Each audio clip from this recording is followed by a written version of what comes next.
بعد فأعوذ بالله من الشيطان الرجيم بسم الله الرحمن الرحيم يا أيها الذين آمنوا إنما الخمر والميسر والأنصاب والأزلام رجس من عمل الشيطان فاجتنبوه لعلكم تفلحون إنما يريد الشيطان أن يوقع بينكم العداوة والبغضاء في الخمر والميسر ويصدكم عن ذكر الله وعن الصلاة فهل أنتم منتهون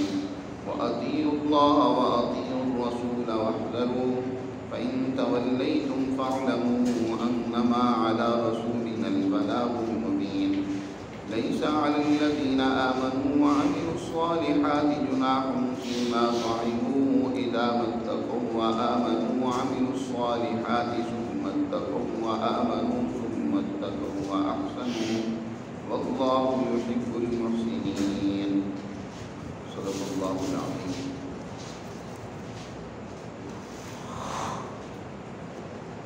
اے ایمان والو، بے شک شراب اور جوا اور والانصاب اور بتوں کے نام پر ذبح کرنے کے نشانات اور والازلام اور پانسے، یہ سب شیطانی عمل کی ناپاک چیزیں من رجس من عمل الشیطان فاجتنبوہ لعلکم تفلحون، ان سے بچو تاکہ تم فلاح اور کامیابی سے امتناع ہو سکو. انما یرید الشیطان ان یوقع بینکم العداوۃ والبغضاء فی الخمر، بے شک شیطان تو چاہتا ہے کہ تمہارے درمیان دشمنی اور بغض پیدا کر دے شراب کے حوالے سے، جوئے کے حوالے سے، اور تمہیں اللہ کی یاد سے روک دے اور نماز سے روک دے. کیا تم اللہ کے حکم آنے کے بعد بھی رکنے والے اور بعد آنے والے نہیں ہو؟ اللہ اور اس کے رسول کی اطاعت کرو، واحذروا، ان چیزوں سے بچتے رہو. پھر اگر تم نے منہ موڑا اللہ کے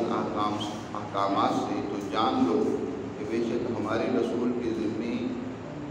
کھلم کھلا ان احکامات کو بیان کر دینا ہے، پہنچا دینا ہے.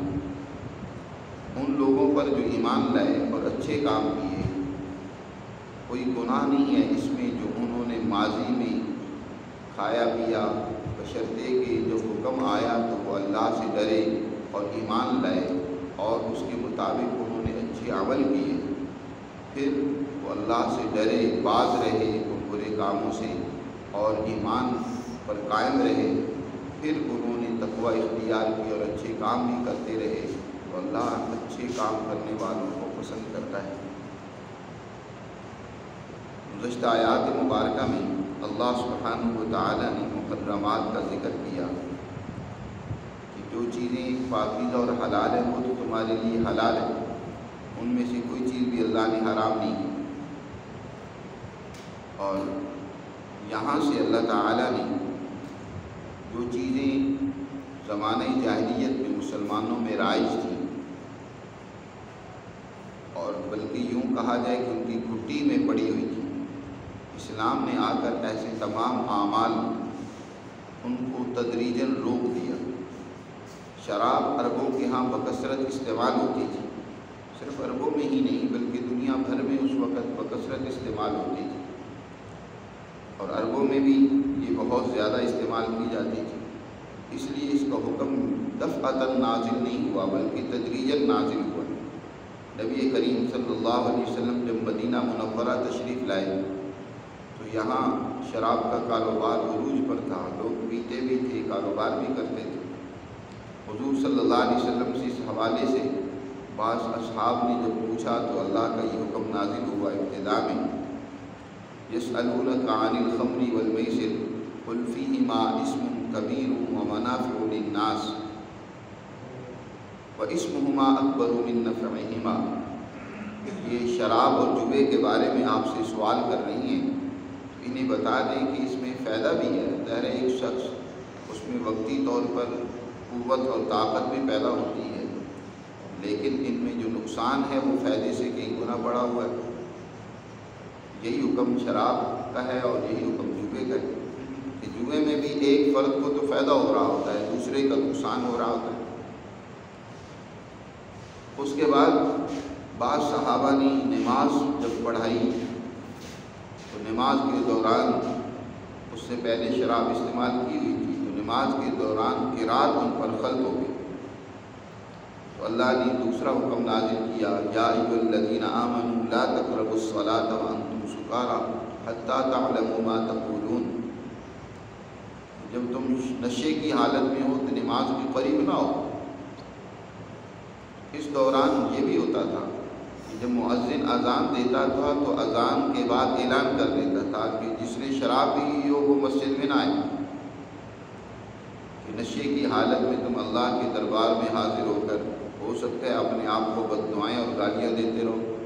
پتہ ہونا چاہیے جو انسان بول رہا ہے، پڑھ رہا ہے، جو مانگ رہا ہے، کیا مانگ رہا ہے، کیا پڑھ رہا ہے۔ لیکن ابھی بھی واضح دو ٹوک حرمت کا حکم نہیں ہوا۔ حضرت عمر فاروق رضی اللہ تعالیٰ عنہ شروع ہی سے اس حوالے سے بڑے فکر مند رہتے تھے کہ یہ شراب، اس کی حرمت ہونی چاہیے۔ پہلی جب آیت نازل ہوئی تو اس وقت بھی حضرت عمر نے کہا اللہ اور واضح حکم نازل فرما۔ پھر جب دوسری آیت نازل ہوئی تو فرمایا کہ اللہ اور واضح حکم نازل فرما۔ اس کے بعد تیسری مرتبہ یہ آیت مبارکہ نازل ہوئی جس میں اللہ تعالیٰ نے شراب، جوا اور انصاب کہتے ہیں بتوں کے نام پر جب کوئی چڑھایا جاتا تھا یا جانور ذبح کیا جاتا تھا تو انہوں نے اس کے لیے مخصوص پتھر اور جگہ مقرر کر رکھی تھی کہ یہاں پر صرف بتوں کے نام پر ہی جانور ذبح ہوں گے، کوئی اور جانور ذبح نہیں کیا جائے گا۔ اور اسی طرح تقسیم اور فال کے عمل کو جاننے اور حاصل کرنے کے لیے انہوں نے تیر رکھے ہوئے تھے اور ان تیروں کے ذریعے سے فال لیتے تھے، مختلف نام لکھے ہوئے تھے ان تیروں کے اوپر۔ وہ بیت اللہ کا جو محافظ تھا وہ ان تیروں کو گھما کر تیر نکالتا تھا جس پر لکھا ہوتا کہ یہ سفر تمہارے لیے مبارک ہے، تو وہ سفر کرتا تھا، اور اگر مبارک کی بجائے غیر مبارک لکھا ہوتا تھا تو سفر نہیں کرتا تھا۔ اسی طرح تقسیم کے عمل کو بھی تیروں سے، تکے سے اور اسی طرح فال کے ذریعے سے کیا جاتا تھا، تو اللہ نے اس کی بھی ممانعت کر دی۔ چار چیزیں جو زمانے جاہلیت میں تھیں اللہ نے قطعی طور پر ان کے بارے میں حکم نازل کر کے فرمایا رجس من عمل الشیطان، یہ شیطانی کام ہے اور ناپاک اور رجس ہے، لہذا اس کے بعد حکم دیا فاجتنبوہ، ان سے بچو، ان سے اب باز رہو، لعلکم تفلحون، تاکہ تم دنیا اور آخرت میں فلاح اور کامیابی حاصل کر سکو۔ جب یہ آیت نازل ہوئی تو اس کے بعد صحابہ نے کہا انتہینا، کہ ہم باز آ گئے، کیونکہ آگے اللہ نے فرمایا فہل انتم منتہون، کیا اللہ کا یہ واضح حکم آنے کے بعد بھی اب تم رکو گے نہیں؟ تو صحابہ نے جب یہ حکم سنا تو کہا انتہینا، ہم رک گئے۔ حضرت عمر فاروق رضی اللہ تعالیٰ عنہ نے بھی اس آیت کے نازل ہونے کے بعد کہا انتہینا، اور کہا اللہ نے اب دو ٹوک اور واضح حکم نازل کر دیا ہے کہ یہ چیزیں ناپاک ہیں، اب ان کی خرید و فروخت، ان کا استعمال دونوں طرح ممنوع ہے۔ ایک صحابی نے فتح مکہ کے موقع پر جنہیں شراب کی حرمت کا بھی علم نہیں تھا، حضور صلی اللہ علیہ وسلم کو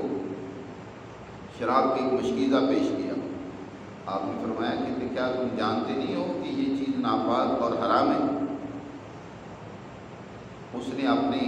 غلام کو کہا کہ اچھا لے جاؤ، اس کو بازار میں فروخت کرو، فروخت کر کے جو قیمت ملے وہ حضور کو دے دیں۔ حضور صلی اللہ علیہ وسلم نے اسے بلا کر کہا کیا تم نے کیا؟ کہا کیا اسے بیچنا چاہتے ہو؟ جس کو استعمال کرنے کی ممانعت اور حرمت ہے کہ اس کا استعمال کرنا درست نہیں ہے تو اس کا بیچنا کہاں جائز ہے؟ اسی طرح بعض اور صحابہ کے واقعات میں تمیم داری فرماتے ہیں کہ مجھے ایک میرے دوست نے مشکیزہ شراب کا دیا، میں نے اسے بتایا کہ یہ تو حرام اور ممنوع ہو گیا، اسے علم نہیں تھا ابھی، تو اس نے کہا چلو ہم اس کو بازار میں بیچ دیتے۔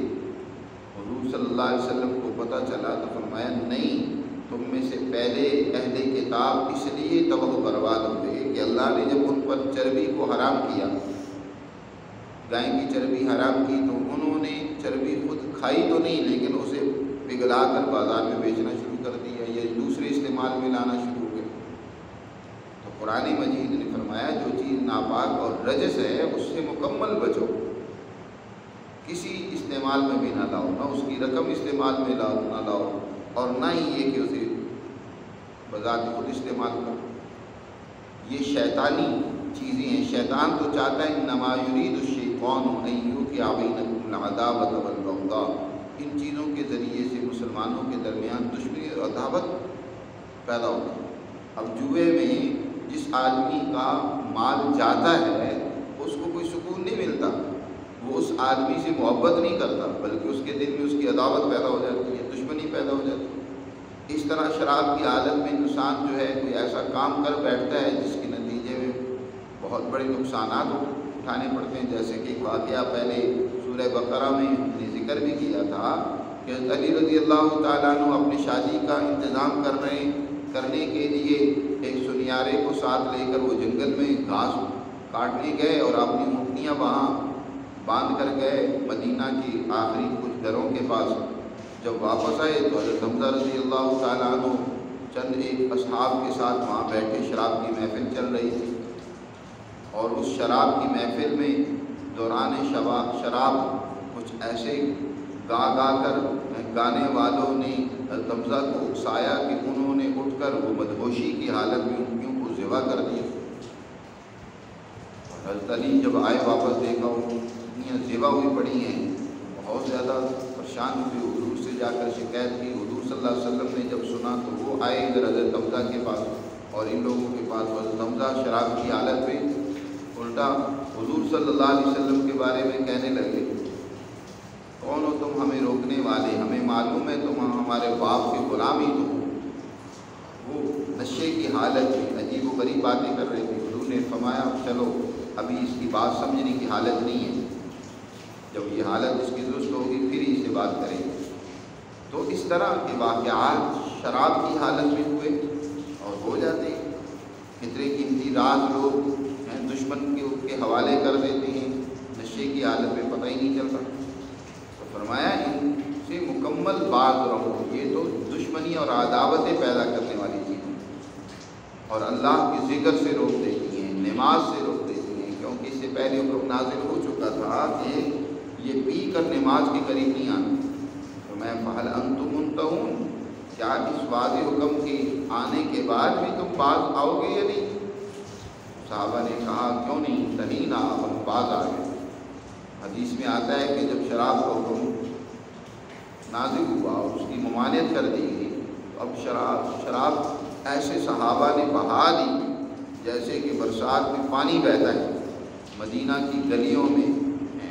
اور ان کی نالیوں میں وہ شراب کے مٹکے انہوں نے توڑ دیے، مشکیزیں پھاڑ دیے، گرا دیے اور پانی بہتا پھر رہا تھا۔ اس وقت 5 قسم کی شراب بنائی جاتی تھی، 5 قسم کی چیزوں سے۔ وہ سب قسم کی شراب حرام ہے، جس میں جو تھا اور اسی طرح انگور، کھجور اور گندم، یہ مختلف قسم کی چیزوں سے شراب تیار ہوتی تھی۔ تو کل ما خامر العقل، جو چیز بھی انسانی عقل کو معاف کر دے وہ سب نشہ لائے، وہ سب حرام، وہ اس حکم میں داخل ہے۔ لیس علی الذین، اب اس پر ایک اور سوال بعض صحابہ نے کیا، واطیعوا اللہ واطیعوا الرسول، میں اللہ اور اس کے رسول کی اطاعت کرو اور ان چیزوں سے بچتے رہو، اور اگر تم نے اللہ کے احکامات سے منہ موڑا تو جان لو اس کا خمیازہ تمہیں خود بھگتنا پڑے گا۔ ہمارے رسول کے ذمے تو احکامات کا پہنچا دینا تھا، وہ انہوں نے پہنچا دیا۔ اس کے بعد یہ اگلی آیات نازل ہوئی۔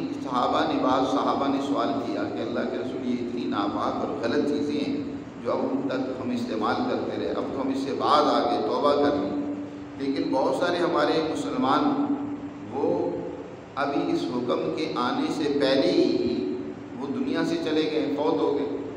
ان کے بارے میں کیا ہوا؟ ان کے وہ جو اعمال، نمازیں، روزے اور اس طرح دیگر اعمال وہ اللہ کے یہاں مقبول ہوں گے یا نہیں؟ تو اگلی آیات نازل ہوئی، اللہ نے ارشاد فرمایا لیس علی الذین آمنوا وعملوا الصالحات، ان لوگوں پر جو ایمان لائے اور انہیں اچھے اعمال کیے، لیکن اس وقت جب تک ممانعت نہیں ہوئی اور انہوں نے شراب پی ہے تو ان پر لیسا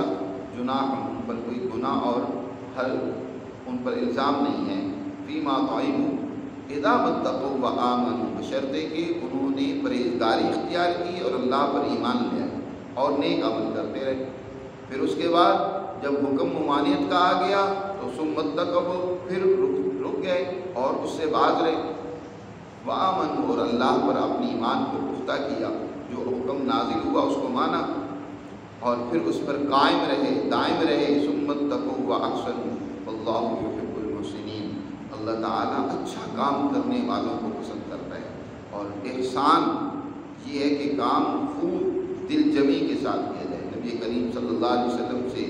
پوچھا گیا کہ احسان کیا ہے، تو آپ نے فرمایا ان تعبد اللہ کأنک تراہ، اچھے طریقے سے کام کرنا یوں ہے کہ تم جب بھی کوئی کام کرو تو ایسے کرو جیسے اللہ کو دیکھ رہے ہو، اور اگر یہ درجہ حاصل نہیں ہے فَإِن لَمْ تَكُنْ تَرَاهُ فَإِنَّهُ يَرَاكَ، تو کم از کم یہ درجہ ہو کہ اس کام کو کرتے وقت تمہارا ایمان پختہ ہو، یقین یہ ہو کہ اللہ تو ہمیں دیکھ رہا ہے جی، اور دیکھنا تو اللہ ہی کا معتبر ہے، لہٰذا اس یقین کے ساتھ اس عمل کو کرو،